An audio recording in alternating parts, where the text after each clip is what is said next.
Genesis 19. The two angels came to Sodom in the evening, and Lot was sitting in the gate of Sodom. When Lot saw them, he rose to meet them and bowed himself with his face to the earth and said, "My lords, please turn aside to your servant's house and spend the night and wash your feet. Then you may rise up early and go on your way." They said, "No, we will spend the night in the town square." But he pressed them strongly, so they turned aside to him and entered his house. And he made them a feast and baked unleavened bread, and they ate. But before they lay down, the men of the city, the men of Sodom, both young and old, all the people to the last man, surrounded the house. And they called to Lot, "Where are the men who came to you tonight? Bring them out to us, that we may know them." Lot went out to the men at the entrance, shut the door after him, and said, "I beg you, my brothers, do not act so wickedly. Behold, I have 2 daughters who have not known any man. Let me bring them out to you, and do to them as you please. Only do nothing to these men, for they have come under the shelter of my roof." But they said, "Stand back!" And they said, "This fellow came to sojourn, and he has become the judge." Now we will deal worse with you than with them. Then they pressed hard against the man Lot and drew near to break the door down. But the men reached out their hands and brought Lot into the house with them and shut the door. And they struck with blindness the men who were at the entrance of the house, both small and great, so that they wore themselves out, groping for the door.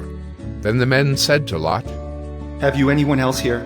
Sons-in-law, sons, daughters, or anyone you have in the city? Bring them out of the place. For we are about to destroy this place, because the outcry against its people has become great before the Lord, and the Lord has sent us to destroy it." So Lot went out and said to his sons-in-law, who were to marry his daughters, "Up! Get out of this place, for the Lord is about to destroy the city." But he seemed to his sons-in-law to be jesting.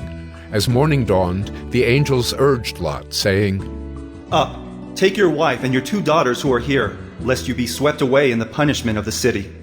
But he lingered.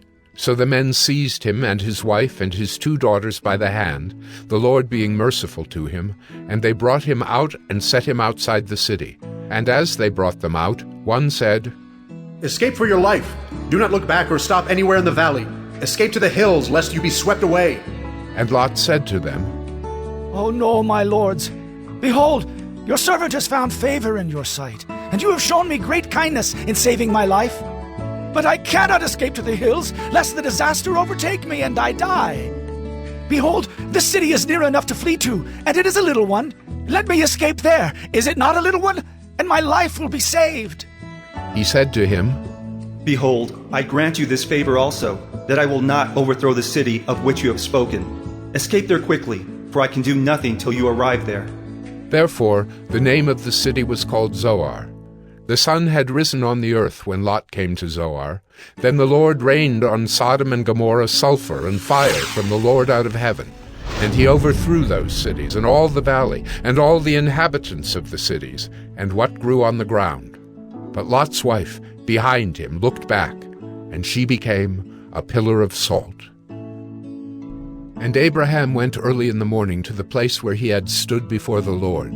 And he looked down toward Sodom and Gomorrah, and toward all the land of the valley. And he looked, and behold, the smoke of the land went up like the smoke of a furnace. So it was that when God destroyed the cities of the valley, God remembered Abraham and sent Lot out of the midst of the overthrow when he overthrew the cities in which Lot had lived. Now Lot went up out of Zoar and lived in the hills with his 2 daughters, for he was afraid to live in Zoar. So he lived in a cave with his 2 daughters. And the firstborn said to the younger, "Our father is old, and there's not a man on earth to come in to us after the manner of all the earth. Come, let us make our father drink wine, and we will lie with him, that we may preserve offspring from our father." So they made their father drink wine that night, and the firstborn went in and lay with her father. He did not know when she lay down or when she arose. The next day the firstborn said to the younger, "Behold, I lay last night with my father. Let us make him drink wine tonight also. Then you go in and lie with him, that we may preserve offspring from our father." So they made their father drink wine that night also. And the younger arose and lay with him. and he did not know when she lay down or when she arose. Thus both the daughters of Lot became pregnant by their father. The firstborn bore a son and called his name Moab. He is the father of the Moabites to this day. The younger also bore a son and called his name Ben-Ammi. He is the father of the Ammonites to this day.